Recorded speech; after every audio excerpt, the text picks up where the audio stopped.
On est sur le site de la Cayetière où en fait on crée un printemps de l'alimentation durable. L'idée étant de remettre les questions alimentaires au cœur du projet de société.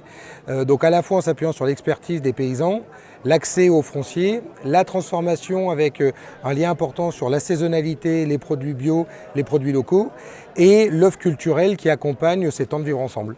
Ça a un lien étroit avec votre refus catégorique d'accueillir un McDo sur l'île d'Oléron.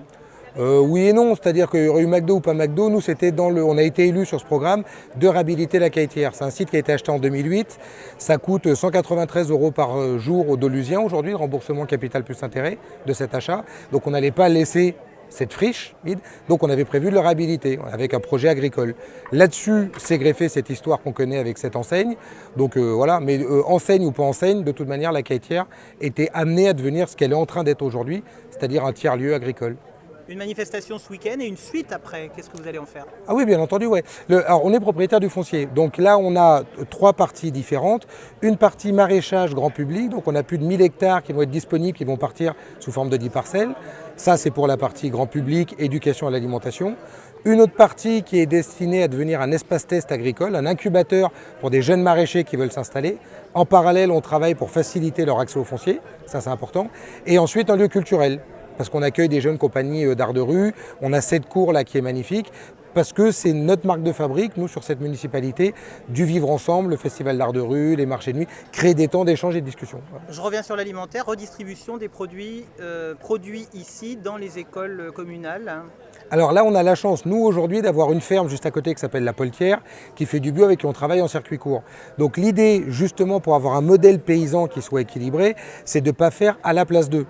Donc on s'appuie, nous, sur les professionnels paysans qui sont en place pour alimenter la cantine. Et ensuite, en parallèle, on travaille pour développer la production locale. Il y a 2000 hectares de friches sur Oléron. Et donc on va bien en parallèle pour respecter le travail de tout le monde. L'idée, à terme, étant de faire comme le fait la commune de Mouansartou, dont l'adjoint Gilles Perrol est le président du réseau 1 + Bio, avec lequel on travaille, c'est d'avoir carrément un maraîchage municipal où là on a vraiment la main de A à Z. Petite dernière question, 300 € d'astreinte par jour, vos administrés vous suivent toujours? Ah oui, de toute manière, c'est ce que je disais, c'est-à-dire que quand on vote pour une équipe municipale, elle fait des choix derrière. Moi, quand le président Sarkozy a été élu, j'étais loin d'être avec du champagne dans la rue. Donc j'ai attendu que ça passe, on est passé à autre chose. Nous, ce choix-là qu'on a assumé, c'est la raison pour laquelle on est allé en appel, c'est qu'on demande que quelqu'une presse ses responsabilités sur le risque accidentogène, ce qui n'est jamais arrivé. Donc on a fait appel à la fois sur la décision du tribunal administratif et appel sur l'astreinte. Donc aujourd'hui, on ne paye rien. On provisionne, nous, en parallèle via McDo avec des citoyens qui aujourd'hui ont mis plus de 30 000 € dans cette cagnotte qu'on va continuer à amender.